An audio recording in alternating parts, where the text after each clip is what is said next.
Welcome to the Beyond Ordinary Woman podcast.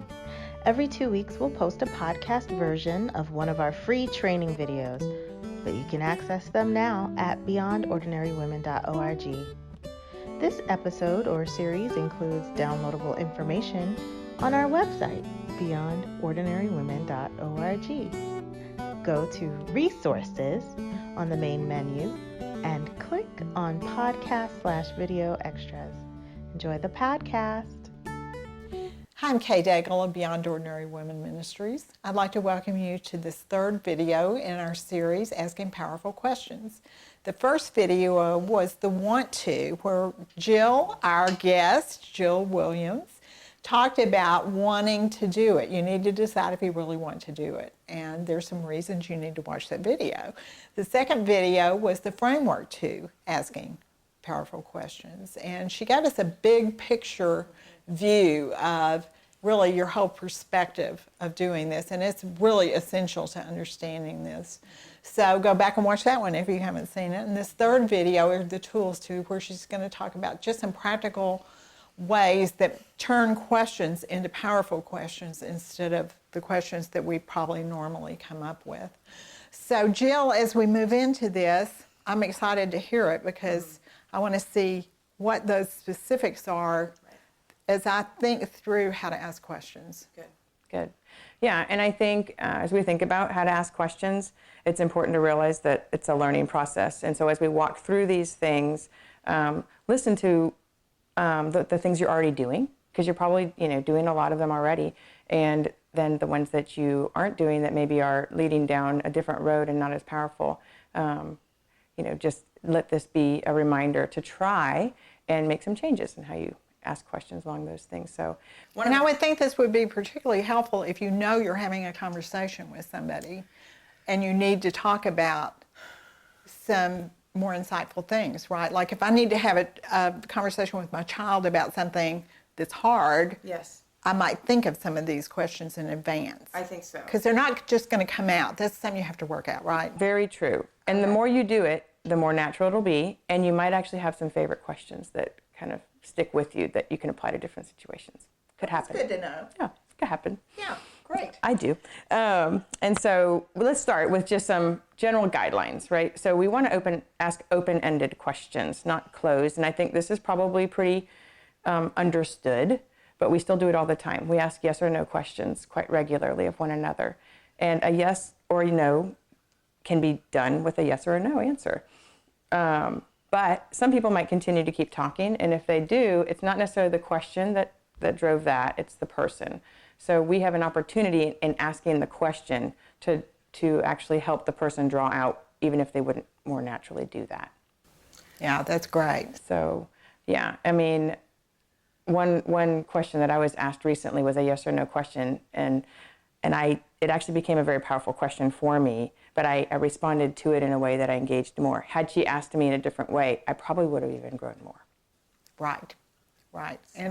And sometimes if you realize you've just asked a yes/no question, you can follow it up with a question asking for further information, which will be the powerful question really in the end. Right. That's exactly right. So just be aware of asking yes or no questions because they're close-ended.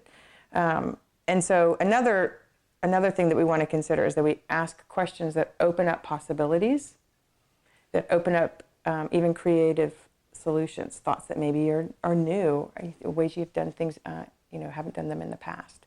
And one of the skills to think about with this is to start your questions with what, how, and when, rather than why. Why tends to leave us in this place of being stuck, not necessarily opening up possibilities because we're talking about why we haven't gotten something or why we haven't done something, but adding the what or the when or the how will drive us to places of possibilities. Well, what could you do? How could you do that? And when are you going to do that? I'll lead you to places of movement, of moving forward. Right, instead of saying, why haven't you done that, which feels a little bit like an attack. Oh, that too. Absolutely. Yeah. Because I've tried using that with other people to try to get them to realize that they're not doing what they're supposed to do. Yes. And asking it a question instead of But yeah, that's really good. So you want to go with what, when, And how? and how. Possibilities. They open up possibilities. And in a situation like this, for example, if you're facilitating a Bible study and you're going through the questions and everyone's just stuck on one, and where no one's really talking about one of the answers, but it happens to be one that's pretty important to address. So you don't want to just skip over it. As a facilitator, you could ask a question that says, like, well, why are we stuck on this? That would actually get people talking, but it would be talking about why we're stuck. And so using a different word can change the kind of the direction of the conversation to be more productive. Using the word, what can we do to get unstuck here? What information might we need that we don't have? What are we not thinking about? It moves us in a direction where we're heading out rather than going deeper in. Yeah, that's really great advice. Great. Okay, what else do we need to do as we think about these kinds of questions? Okay, so this is a big one, and it's one that's it's difficult to not do. But it's called leading questions. For example, how are you feeling? Discouraged? Like, we just throw that word out and don't even realize that what I'm doing then is I'm not asking you how you're feeling. I'm leading you to tell me that you're discouraged. Right. Because I've already decided you're discouraged. I've decided that you're discouraged. Right. That's right. It's a leading question. And so leading questions shut people down. I think they shut people down a couple of ways.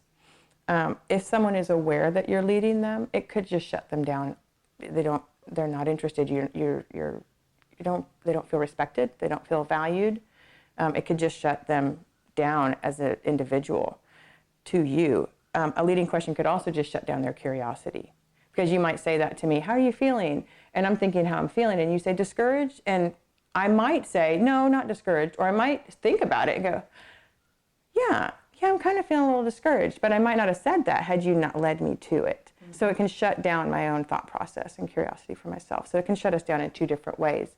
And I think there's a couple things we can help to safeguard ourselves against asking leading questions, because it's very difficult not to ask a leading question, especially because they can be so subtly slid in to a question. And one of those ways is for us to remain curious and go back to our little framework. And is my presence one of curiosity and rest, or am I starting to think I know what's going on here? Because if that's the case, I need to lean into God and I lean into them and trust that they know and get back to that place of curiosity. So that's something that we can kind of check in ourselves. And then the second safeguard is, it's a little tip, and it's something that you can add like an if at all on a question. Or so, for example, how are you feeling, if anything? So I'm not even leading you to think that you're feeling. It's really opening it up. Mm-hmm. And so adding those into questions can help safeguard against it being a leading question, and also open up from someone even feeling like it's a leading question. Yeah. So that's great, because I know that, I write Bible studies, and as I do, I try not to ask leading questions, and I've been working more and more to ask more open questions and fewer leading questions in Bible study. Yes. But I have found, as I've worked through some other Bible studies, then I'm starting to read some leading questions. I'm thinking, I don't like that question. And it's not because I've grown past it or something. It's more that I'm identifying them now. You're seeing it. Because I know what I want to avoid myself, and I'm starting to see it in other people. And I think that's a really good point, because the more we begin to do this, the more we begin to see it, and the more aware we become of it. So that helps us to make some changes in how we interact. And I think when you think about that, even in the context of the Bible study there and having a leading question in the Bible study, and you think about, well, what are powerful questions? They're questions that get us to the maximum benefit of what we might get. And if I'm being led to a certain place in a Bible study, I might not be might not be getting the maximum of what I would see from what God's opening up to me in that passage of Scripture or whatnot. So it is right. It's or it makes you feel that somebody's just trying to tell you something instead of for you to study it yourself. Which can go to that place where you're getting shut down, which is kind of where you landed, right? Yeah. Right. So, okay, finally, yes. The final thing they have is just they're short. Powerful questions are short questions. And sometimes that's hard for us because we might want to use lots of words. When we begin to use lots of words, things become more unclear, potentially, we ramble. And potentially leading. And Really, I think they yes. become potentially leading the longer you make them. That's right. Yeah. Yep. So, Wow, Jill, this was really, really helpful.